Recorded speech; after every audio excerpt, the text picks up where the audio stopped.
देश भर में कोरोना के मामले तेजी से बढ़ने लगे हैं। उत्तर प्रदेश में भी कोरोना के अधिक मामले सामने आने के बाद योगी सरकार ने कक्षा 8वीं तक के सभी स्कूलों को 31 मार्च तक के लिए बंद करने के आदेश जारी किए हैं। सरकार के आदेश के मुताबिक 24 से 31 मार्च तक सभी स्कूल बंद रहेंगे। सरकार का ये आदेश प्रदेश के सभी शैक्षणिक संस्थानों के लिए है जिनकी कोई परीक्षा नहीं है। ऐसे स्कूल 25 मार्च 2021 से 31 मार्च 2021 तक के लिए पूर्ण रूप से बंद रहेंगे। सरकार ने ये फैसला राज्य में बढ़ते कोरोना के मामलों को देखते हुए लिया है। बीते दिनों मुख्यमंत्री योगी आदित्यनाथ की अध्यक्षता में हुई अधिकारियों की बैठक में स्कूलों को बंद करने का निर्णय लिया गया। बता दें कि देश भर में बीते सोमवार को कोरोना के 46,991 मामले सामने आए थे, जिनमें से 488 मामले केवल उत्तर प्रदेश से सामने आए। यूपी में अब तक कुल सक्रिय मामले 3036 हो चुके हैं, जबकि राज्य में अब तक 8,759 लोगों की मौत हो चुकी है। वहीं देश भर की बात करें तो अब तक 5 लाख से अधिक लोगों की मौत हो चुकी है। पश्चिम बंगाल में बीजेपी ममता के किले को फतेह करने के लिए एड़ी चोटी का जोर लगा रही है, लेकिन बंगाल में बीजेपी का टिकट वितरण चर्चा का विषय बना हुआ है। अधिकतर राजनीतिक दल बाहुबली, धनवान और किसी समुदाय पर अपना दबदबा कायम रखने वालों को टिकट देते हैं, लेकिन बंगाल में बीजेपी ने एक घर में काम करने वाली नौकरानी को बीजेपी का टिकट दिया है। पश्चिम बंगाल चुनाव के लिए भारतीय जनता पार्टी ने आउसग्राम विधानसभा सीट से कलिता मांझी को विधानसभा टिकट दिया है। मांझी एक तरह से काम वाली बाई हैं, वो किसी के घर में काम करती हैं, तब जाकर उनके घर का पालन पोषण होता है। कलिता मांझी को विधानसभा चुनाव का टिकट मिलने के बाद उन्होंने चुनाव लड़ने के लिए 1.5 महीने की छुट्टी ली है।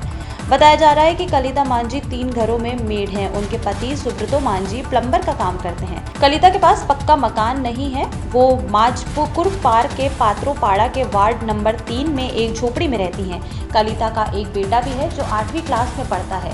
गरीबी के चलते वो शिक्षा हासिल नहीं कर सकी, लेकिन वो समाज सेवा करना चाहती है। भारतीय जनता पार्टी के राष्ट्रीय अध्यक्ष जेपी नड्डा ने असम विधानसभा चुनाव के लिए पार्टी का घोषणा पत्र जारी कर दिया है। बीजेपी ने अपने मैनिफेस्टो को संकल्प पत्र का नाम दिया है।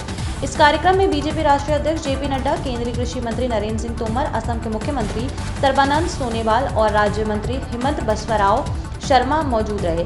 बीजेपी राष्ट्रीय अध्यक्ष जेपी नड्डा संकल्प पत्र जारी करते हुए कहा कि 5 साल पहले असम में कई चुनौतियां थीं जिनका सामना एनडीए की सरकार ने किया है। एनडीए की सरकार ने असम को विकास की ओर अग्रसर किया है। बीजेपी के चुनावी घोषणा पत्र में प्राइवेट सेक्टर में 1 लाख नौकरियां देने का ऐलान किया गया है। एनआरसी को लेकर कहा गया है कि एनआरसी लागू करने में असम का ध्यान रखा जाएगा। बीजेपी ने असम में वास्तविक भारतीय नागरिकों की सुरक्षा और घुसपैठ पर अंकुश लगाने का वादा किया है। गूगल कंपनी के उपाध्यक्ष और गूगल पे जैसे ऐप की शुरुआत करने वाले महाप्रबंधक सीसर सेनगुप्ता ने अपने पद से इस्तीफा दे दिया है। सीसर सेनगुप्ता गूगल कंपनी में बीते 15 सालों से अपनी सेवाएं दे रहे थे। सीसर सेनगुप्ता ने अपने इस्तीफे की घोषणा लिंक्डइन पोस्ट में की है। उन्होंने कहा कि मैं जल्द ही एक नया मिशन शुरू करने वाला हूं, इसलिए गूगल को छोड़ रहा हूं। मैं गूगल के उपाध्यक्ष पद से अपना इस्तीफा देता हूं। सीसर सेनगुप्ता ने अपने सहयोगियों को एक पत्र भी लिखा है, जिसमें उन्होंने कहा है कि उनका निर्णय कंपनी के कई लोगों के लिए एक तरह से झटका हो सकता है, लेकिन वो किसी को दुख नहीं पहुंचाना चाहते। वो माफी मांगते हैं। उन्होंने भावुक होते हुए लिखा कि वो कंपनी छोड़कर जा रहे हैं, इसका उन्हें दुख है।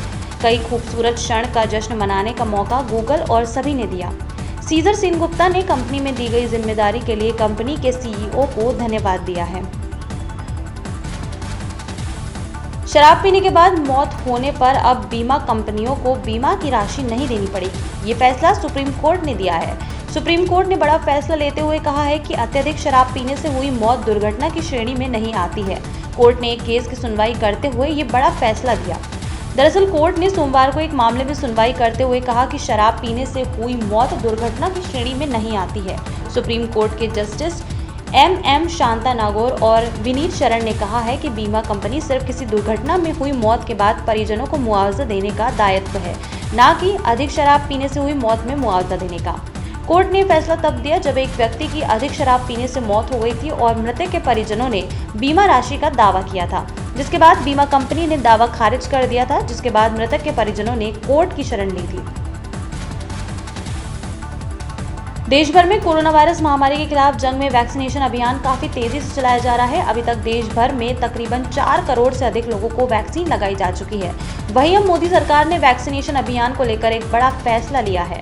मोदी कैबिनेट में ये फैसला लिया गया है कि 1 अप्रैल से देश भर में वैक्सीनेशन कार्यक्रम का दायरा बढ़ाया जाएगा। आपको बता दें कि मंगलवार को केंद्रीय मंत्री प्रकाश जावड़ेकर ने एक प्रेस कॉन्फ्रेंस करते हुए इस बात की जानकारी दी है। जावड़ेकर ने बताया कि देश भर में 1 अप्रैल से वैक्सीनेशन का दायरा बढ़ाया जाएगा। अब 45 से अधिक उम्र वाले हर व्यक्ति को कोरोना की वैक्सीन लग सकेगी। यानी होली के त्योहार के बाद देश में कोरोना वैक्सीनेशन के अभियान को तेजी मिल सकती है।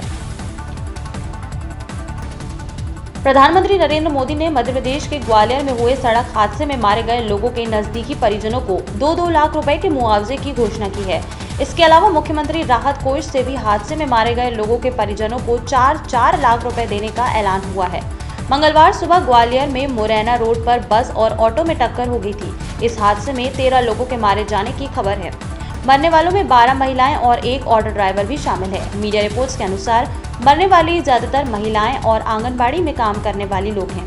वो स्कूल बच्चों के लिए खाना बनाने के लिए जा रही थी। मीडिया रिपोर्ट्स के अनुसार ऑटो ग्वालियर से मुरैना रोड पर जा रहा था, जबकि बस ग्वालियर की तरफ से आ रही थी। इस दौरान आनंदपुर ट्रस्ट हॉस्पिटल के सामने यह हादसा हो गया। पुलिस ने सभी शवों को पोस्टमार्टम के लिए भेज दिया है। तमिलनाडु राजनीति की दिवंगत दिग्गज नेता जयललिता की बायोपिक फिल्म थलाइवी का आज धमाकेदार ट्रेलर रिलीज कर दिया गया है। मेकर्स ने फिल्म थलाइवी का ट्रेलर कंगना रनौत के जन्मदिन के मौके पर रिलीज किया है। ट्रेलर रिलीज के मौके पर कंगना रनौत मौके पर मौजूद रही, साथ ही फिल्म के डायरेक्टर विजय भी मौजूद रहे। ट्रेलर के रिलीज होते ही ट्रेलर ने सोशल मीडिया पर धमाका कर दिया है। फिल्म के ट्रेलर में कंगना का रोल जबरदस्त बताया गया है। ट्रेलर के रिलीज होते ही अब तक इसे 7000 से अधिक बार देखा जा चुका है। वहीं फिल्म की बात करें तो फिल्म मशहूर राजनेता जयललिता के जीवन पर आधारित है।